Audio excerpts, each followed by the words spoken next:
so the course title again, the course code is CSS244. Course title is Types and Analysis of Security Threat.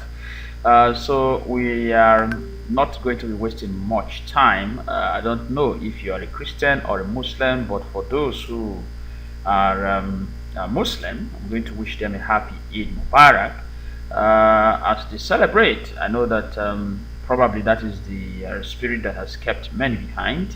May the ecstasy of this Eid be multiplied a million times and stay with you and your family forever. Okay, so hopefully those who are not here, when they come back, they should be able to watch what has been done in this lesson. Okay. All right, so today in this class we are going to be looking into information warfare as a security threat. Information warfare as a security threat. Information warfare as a security threat. And so please, you need to pay attention as we take some very quick look into this topic. We may be taking very quick look, all right, very speedy look into this topic. So you pay attention and take notes, all right, jot down your questions. You can send them to me in the interactive forum or direct them right here, and I will be very happy to respond to them. All right, so the intended learning outcomes are that at the end of this lesson, you should be able to explain the meaning of information warfare. All right, you should be able to explain the meaning of information warfare, and you should be able to list and explain the types of information warfare.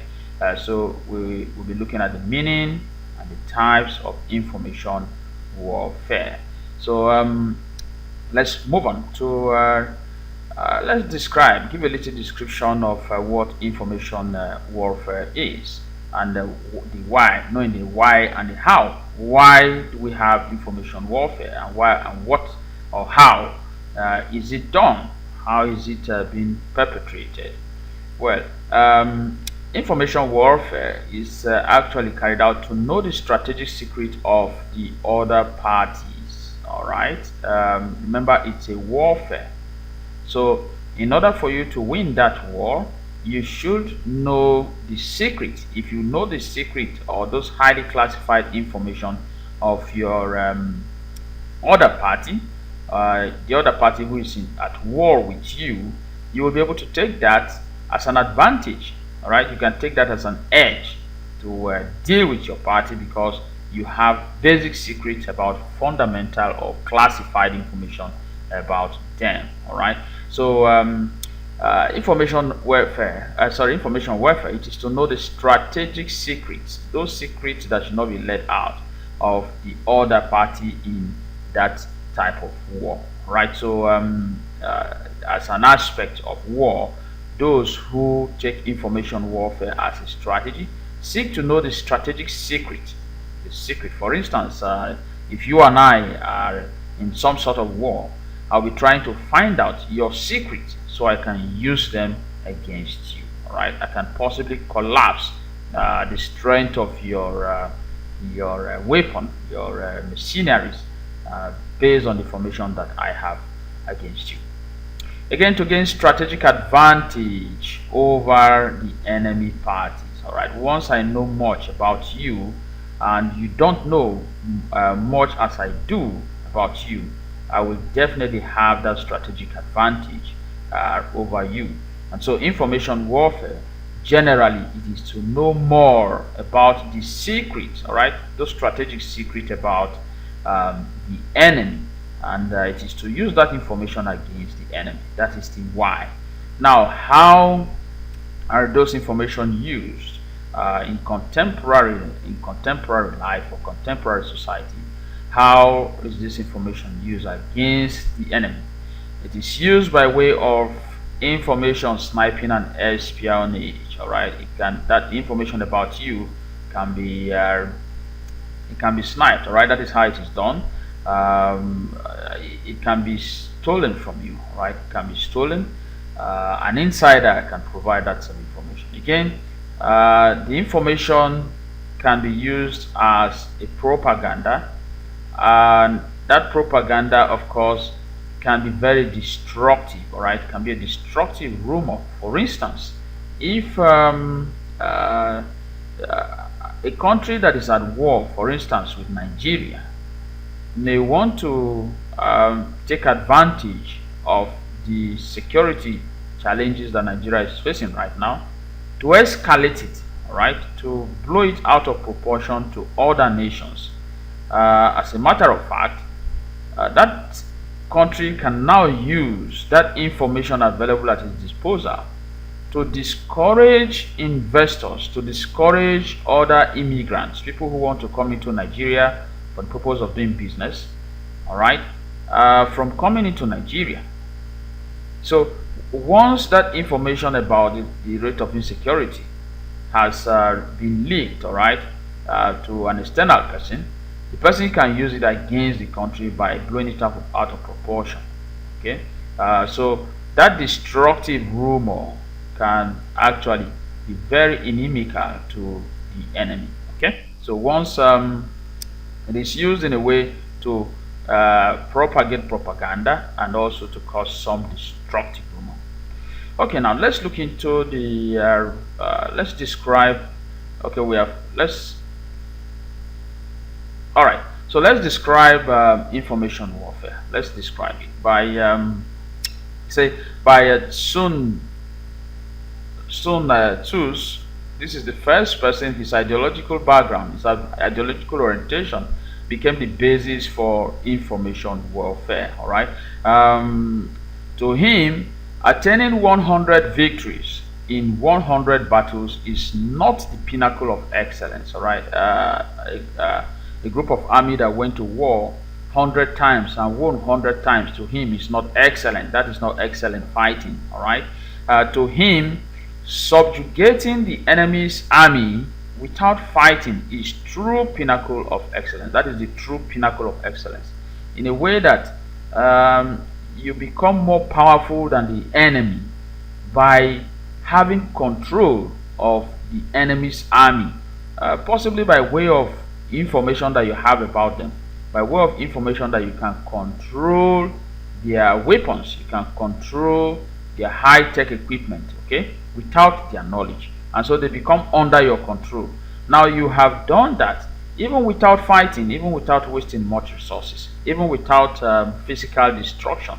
But then the impact, okay, the impact of your control over the army can collapse that mission. Okay, so according to this scholar, Sun Tzu, to him, the basis of emerging his ideological orientation constitutes the basis of emerging information warfare. All right, his ideological orientation constitutes the major basis of emerging information warfare, and to him, it is not by fighting and winning battles, it is by subjugating, by controlling the enemy's army without fighting, okay, without fighting at all, without any physical weapon. Okay, once you are able to do that, to him, that is the true excellence, that is the true pinnacle of excellence.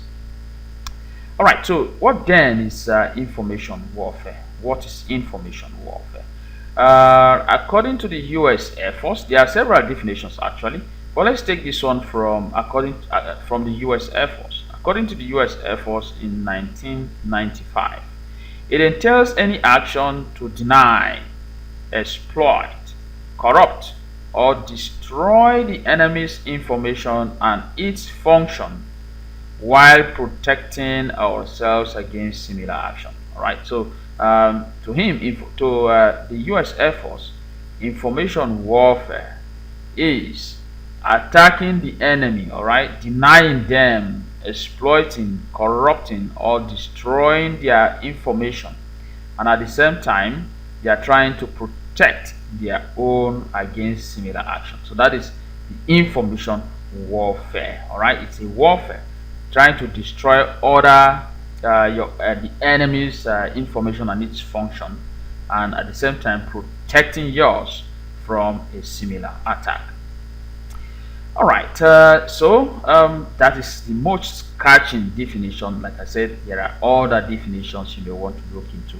That study your course material to see more about that. Now let's move into the types of information warfare. There are different types of information warfare. We have data attacks. Data attacks. What is data? Information, right?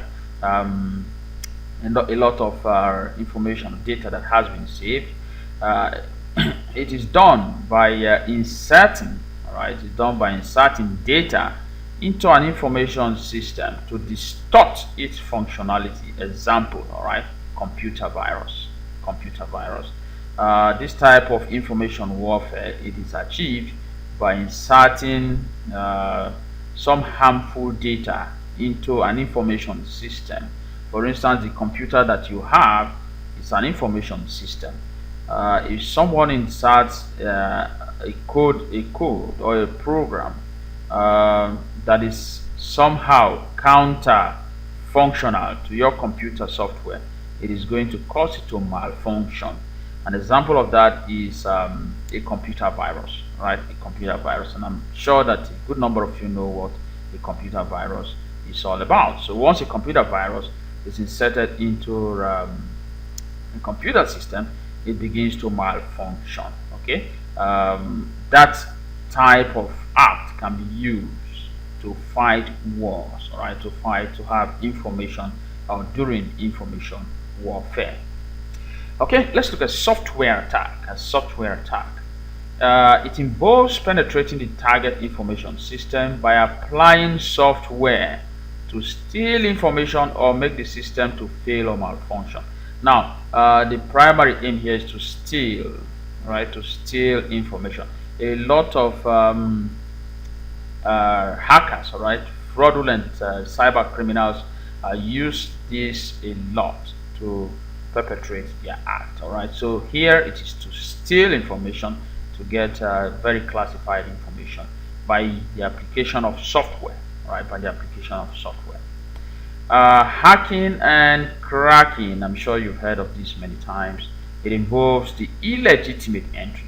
All right, illegitimate entry, entering into or control of information system to steal information. For instance, when people hack into your private accounts, for instance, your email, your social media accounts, they hack into those to steal information or to impersonate and cause more damages. All right, so hacking or cracking has to do with illegitimate entry or control of information system to steal information or cause some forms of damage or destruction to the system, including deleting of target information files. All right, so there might be some very vital classified information by hacking. A hacker can enter into that information system and delete very crucial files that are needed,